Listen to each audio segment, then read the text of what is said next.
नमस्कार, झारखंड समाचार में आप सबका स्वागत है। आइए जानते हैं झारखंड की तमाम छोटी बड़ी खबरों को। इससे पहले चैनल को सब्सक्राइब नहीं किया है तो प्लीज चैनल को सब्सक्राइब कर बेल आइकन को प्रेस कर दीजिए ताकि खबरों का अपडेट आपको मिलता रहे।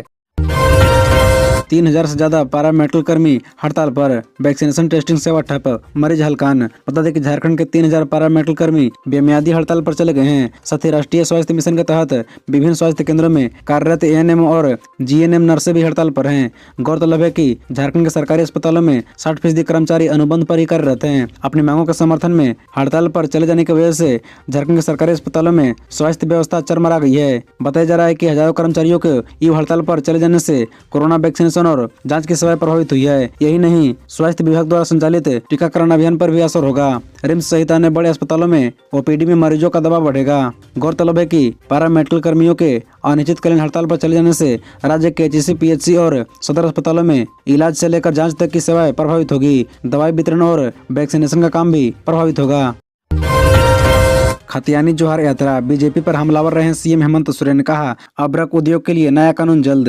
दरअसल आपको बता दें कि खतियानी जोहार यात्रा के दूसरे चरण की शुरुआत मुख्यमंत्री हेमंत सोरेन ने मंगलवार को कोडरमा से की। यहां के बागीटान स्टेडियम में आयोजित कार्यक्रम को संबोधित करते हुए सीएम ने जहां पूरी तरह भाजपा पर हमलावर रहे, वहीं अपने सरकार की उपलब्धियां गिनाते हुए भविष्य की योजनाओं को सामने रखा। सीएम श्री सोरेन ने कहा कि भाजपा ने राज्य अलग होने के बाद 20 वर्ष में से 18 वर्ष से ज्यादा समय तक राज किया, पर झारखंडियों को पहचान नहीं दिला पाए। भाजपा ने सिर्फ जाति, धर्म, हिंदू मुस्लिम के नाम पर लोगों को लड़ाया है और अभी भी लड़ा रही है, पर हमारी सरकार ने झारखंडियों के लिए खतियानी आधारित पहचान दिलाने का काम किया है। अपने संबोधन की शुरुआत खतियानी जोहार यात्रा के साथ करते हुए सीएम हेमंत सोरेन ने कहा कि राज्य के युवाओं को न रोजगार के लिए चिंता करनी है और न बच्चों को भविष्य की पढ़ाई के लिए। सरकार सभी के लिए व्यवस्था कर रही है। कोडरमा और गिरिडीह जिले के अभ्रक उद्योग को लेकर सीएम ने कहा कि कोडरमा में सबसे उच्च क्वालिटी का माइका मिलता था, पर आज क्या स्थिति है। पूर्व के सरकारों ने इस मामले में कुछ नहीं किया, पर हम बहुत जल्द इस उद्योग को रौनक लौटाएंगे।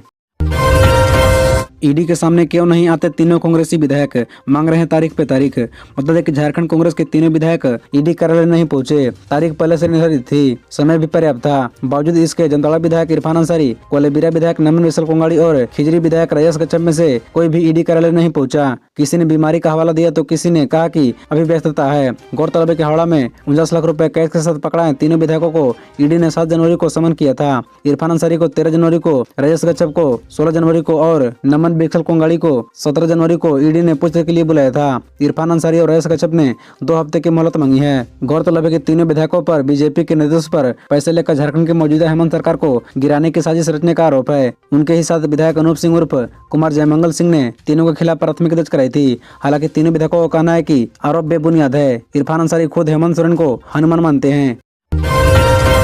भ्रष्टाचार के रेत में फंसा स्वास्थ्य सुविधाओं का पहिया, पारा मेडिकल कर्मी की हड़ताल पर बोले बाबूलाल। झारखंड के 3000 से ज्यादा पारा मेडिकल कर्मी बेमियादी हड़ताल पर चले गए हैं। इतनी बड़ी संख्या में स्वास्थ्य कर्मियों के हड़ताल पर जाने की वजह से प्रदेश की स्वास्थ्य व्यवस्था चरमरा गई है। झारखंड के एचसी, पीएचसी और सदर अस्पतालों में इलाज, वैक्सीनेशन, टेस्टिंग सहित ब्लड बैंक की सेवाएं भी प्रभावित हुई है। अब इस मसले पर मुख्य विपक्षी पार्टी बीजेपी की प्रतिक्रिया सामने आई है। बाबूलाल मरांडी ने राज्य की हेमंत सोरेन सरकार पर तंज कसते हुए कहा कि प्रदेश के स्वास्थ्य सुविधाओं का पहिया भ्रष्टाचार की रेत में फंसा है। पारा मेडिकल कर्मियों की हड़ताल पर प्रतिक्रिया देते हुए बाबूलाल ने ट्वीट पर लिखा कि भ्रष्टाचार की रेत में फंसी स्वास्थ्य सुविधाओं का पहिया, धाका लगाने को मजबूर जनता और कराहती मातृशक्ति। कभी खाट पर, कभी पैदल तो कभी सड़कों पर ही बच्चे जमने को मजबूर है महिलाएं। लिखा कि स्वास्थ्य सुविधाओं की इस दुर्दशा पर झारखंड की सरकार सोई हुई है। बाबूलाल ने कहा कि सोमवार को राज्य भर के चिकित्सा कर्मी मुख्यमंत्री से मिलने उनके आवास तक पहुंचे। सीएम तो मिले नहीं, उल्टे महिला कर्मियों को भी पुलिस के जवानों ने पीटा और दुर्व्यवहार किया। अब राज्य के सारे पारा चिकित्सा कर्मी हड़ताल पर चले गए हैं। उन्होंने कहा कि सरकार के झूठे वादों का खमियाजा अब जनता भुगत रही है। झारखंड में साइबर ठग से निपटने की नई रणनीति, झारखंड पुलिस लेगी विशेष ट्रेनिंग, 4 बड़े संस्थानों से एमओयू। बता दें कि झारखंड में बढ़ते साइबर क्राइम से निपटने के लिए अब झारखंड पुलिस भी हाईटेक होगी। झारखंड पुलिस इसके लिए विशेष प्रशिक्षण लेगी। झारखंड पुलिस ने 4 दिग्गज संस्थानों के साथ 5 वर्ष के लिए एमओयू साइन किया है। इसमें IIM Ranchi, XL RI Jamshedpur, BIT Mesra और NIT जमशेदपुर शामिल है। इन 4 संस्थानों से झारखंड पुलिस सीखेगी कि कैसे साइबर क्रिमिनल से निपटा जाए। राज्य के IPS, DGP व इंस्पेक्टर रैंक के अधिकारियों ट्रेनिंग हासिल करेंगे। इस प्रशिक्षण के लिए एक खास कोर्स डिजाइन किया गया है। झारखंड पुलिस के लिए साइबर क्राइम अब भी एक बड़ी चुनौती है। साइबर ठगी के मामले सिर्फ झारखंड से ही नहीं बल्कि कई दूसरे राज्यों से भी झारखंड पहुंचते हैं। ऐसे में साइबर क्राइम को लेकर झारखंड पुलिस पूरी तरह प्रशिक्षित होगी, तभी इन मामलों को निपटाने में पुलिस को आसानी होगी। झारखंड का जामताड़ा साइबर अपराध के लिए देश भर में अपनी पहचान रखता है। देश के कई राज्यों के पुलिस जामताड़ा में हुए साइबर ठगी का मामला लेकर झारखंड पहुंचती है। 100 करोड़ का मिड डे मील घोटाला, ईडी का पुलिस को पत्र। भानु कंस्ट्रक्शन का बॉस जालसाज। ईडी ने 100 करोड़ रुपए के मिड डे मील घोटाले के आरोपी भानु कंस्ट्रक्शन के संचालक संजय तिवारी के विरुद्ध रांची पुलिस को प्राथमिकी दर्ज करने की अनुशंसा की है। इसे लेकर ईडी ने सोमवार को रांची पुलिस को पत्र लिखा है। इसमें कहा गया है कि ईडी की जांच में यह बात सामने आई है कि संजय तिवारी बड़ा जालसाज है। उसने अपनी सभी 5 एसीबी गाड़ियों में फर्जी रजिस्ट्रेशन नंबर लगवा रखे हैं। यही नहीं, उसने राष्ट्रीय राजमार्ग प्राधिकरण के नाम अपना फर्जी पहचान पत्र भी बनवा रखा है। सीबीआई शाखा से झारखंड मध्याह्न भोजन प्राधिकरण के खाते से 5 अगस्त को 101.01 करोड़ रुपए भानु कंस्ट्रक्शन को हस्तांतरित हुए थे। आंतरिक जांच में खुलासा हुआ था कि मिड डे मील प्राधिकरण के खाते में 101 करोड़ रुपए तो थे, लेकिन भानु कंस्ट्रक्शन के खाते में हस्तांतरित कर दिए गए थे। बता दें कि संजय तिवारी का एक कृत्य आपराधिक है, इसलिए उसके विरुद्ध नियम संगत धाराओं के तहत प्राथमिकी दर्ज कराई जाए। उल्लेखनीय है कि संजय तिवारी मूल रूप से धनबाद जिले के हीरापुर का रहने वाला है। शराब उपलब्ध कराने में पिछड़ रहा उत्पाद विभाग। 11 जिले शराब बेचने में पीछे। बाजार में नहीं मिल रहे हैं 60 तरह के ब्रांडेड शराब।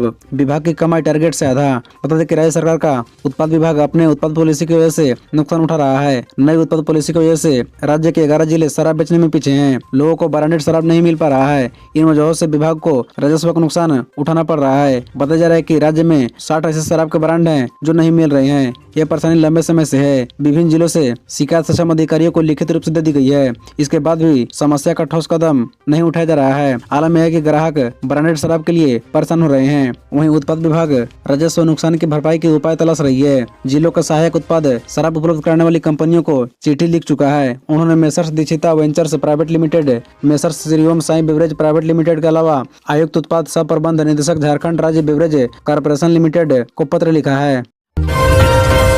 ढिबरा के वैध कारोबार की हुई सांकेतिक शुरुआत।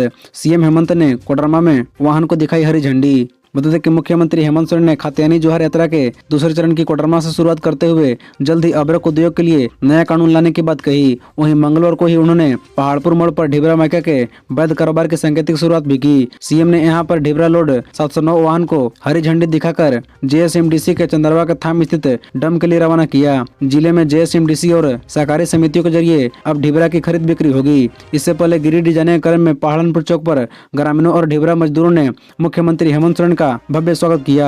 हालांकि सीएम अपने निर्धारित समय से काफी देर से यहां पहुंचे। इस दौरान ग्रामीण और श्रमिक काफी उत्साह के साथ इंतजार में खड़े दिखे। खबरों से जुड़े रहने के लिए चैनल को सब्सक्राइब, वीडियो को लाइक एवं एक दूसरे से शेयर जरूर करें। धन्यवाद।